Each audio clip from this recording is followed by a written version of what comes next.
জন্ম মৃত্যুর শংসাপত্র করে দেওয়ার নামে ২০০০ টাকা করে আদায়ের অভিযোগ উত্থাপন আশাকর্মীর বিরুদ্ধে। গর্ভবতী মায়েদের সরকারি সহায়তার তহবিল পেতেও আশাকর্মীকে টাকা দিতে হয় বলে অভিযোগ। অনিয়মে অভিযুক্ত আশাকর্মীকে লাগাম টানতে জেলা স্বাস্থ্য বিভাগ এবং প্রশাসনের হস্তক্ষেপ চেয়েছেন ভুক্তভোগী গ্রামাঞ্চলের সহজ সরল জনগণ। বিভাগীয় তদন্তের মাধ্যমে আশাকর্মীর বিরুদ্ধে পদক্ষেপ গ্রহণ না করা হলে আন্দোলনের হুঁশিয়ারি গ্রামবাসীর। রামকৃষ্ণনগরের দুর্গাপুর সাবসেন্টারের আশাকর্মী আনোয়ারা বেগমের বিরুদ্ধে জন্ম মৃত্যুর শংসাপত্র এবং প্রসূতি মায়েদের সরকারি তহবিল পাইয়ে দেওয়ার নামে টাকা আদায়ের অভিযোগ উত্থাপন হয়েছে। স্থানীয় ইসলামপুর গ্রামের বেশ কয়েকটি গরিব পরিবারের কাছ থেকে টাকা নিয়েও জন্মের শংসাপত্র অন্যান্য যাবতীয় গুরুত্বপূর্ণ নথিপত্র দিচ্ছে না বলে অভিযোগ সামনে এসেছে। প্রসঙ্গত, রাজ্যে জিরো টলারেন্স নীতির বিজেপি সরকারের আমলেও শুধু অনিয়মের বিরুদ্ধে ভীতি ছড়ানো হয়, বাস্তবে অবাধে অনিয়ম চলার হাতে নাতে প্রমাণ তুলে ধরলেন গ্রামাঞ্চলের জনগণ। রামকৃষ্ণনগর বিধানসভা কেন্দ্রের অন্তর্গত দুর্লভছড়া মডেল হাসপাতালের অধীন দুর্গাপুর সাবসেন্টারে আশাকর্মী আনোয়ারা বেগমের বিরুদ্ধে ইসলামপুর গ্রামের সাধারণ মানুষ গুচ্ছ অভিযোগ তুলে ধরেছেন। তারা জানিয়েছেন, আনোয়ারা বেগম গ্রামের বেশ কয়েকটি পরিবারের কাছ থেকে জন্মের এবং মৃত্যুর সার্টিফিকেট পাইয়ে দিতে তাদের কাছ থেকে নাকি ২০০০ টাকা করে নিয়েছেন। একইভাবে গর্ভবতী মহিলাদের জন্য সরকার বরাদ্দ তহবিল পাইয়ে দিতেও টাকা দাবি করেছেন বলে অভিযোগ করেছেন। সেখানে আশাকর্মী নাকি গ্রামের জনগণকে বলেছেন তিনি নাকি ২ লক্ষ টাকা খরচ করে আশাকর্মী হয়েছেন। আশাকর্মীর এমন কাণ্ডে বিব্রত এবং অতিষ্ঠ ভুক্তভোগী পরিবার থেকে ইতিমধ্যে বিষয়টি শ্রীভূমি জেলা যুগ্ম স্বাস্থ্য সঞ্চালকের কাছে স্মারকপত্রের মাধ্যমে জানানো হয়েছে। যুগ্ম স্বাস্থ্য সঞ্চালক বিপিএম এর কাছে একটি চিঠি প্রেরণ করলেও বিপিএম নাকি আজ পর্যন্ত এ ব্যাপারে কোনো পদক্ষেপ নেননি বলে অভিযোগ করেছেন। এবার ইসলামপুর গ্রামের সাধারণ মানুষ জানিয়ে দিয়েছেন, যদি আগামী কয়েকদিনের ভেতরে আশাকর্মীর বিরুদ্ধে তদন্ত না হয় তাহলে তারা এলাকায় বৃহত্তর আন্দোলন করার হুঁশিয়ারি দিয়েছেন।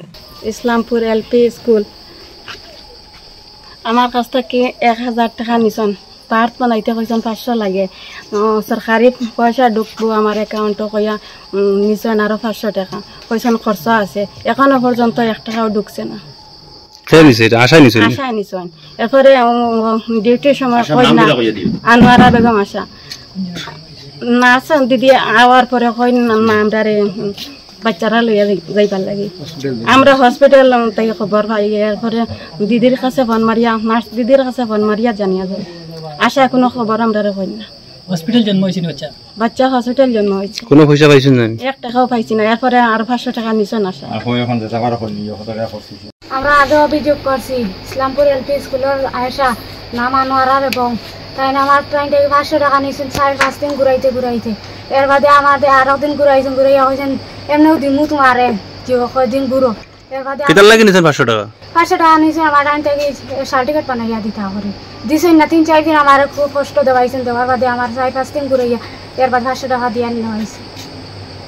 কত খাইছেন আমি অভিযোগ দিয়ে আইসি সেরাকে গেছিলাম আইতে সময় কইছেন কিতা করা তোমরা করাই দিও আমারে, ৫ লাখ টাকা তৈছি ৭ লাখ টাকা তৈছি, তোমরা যথা পারো করাই দিও আমারে।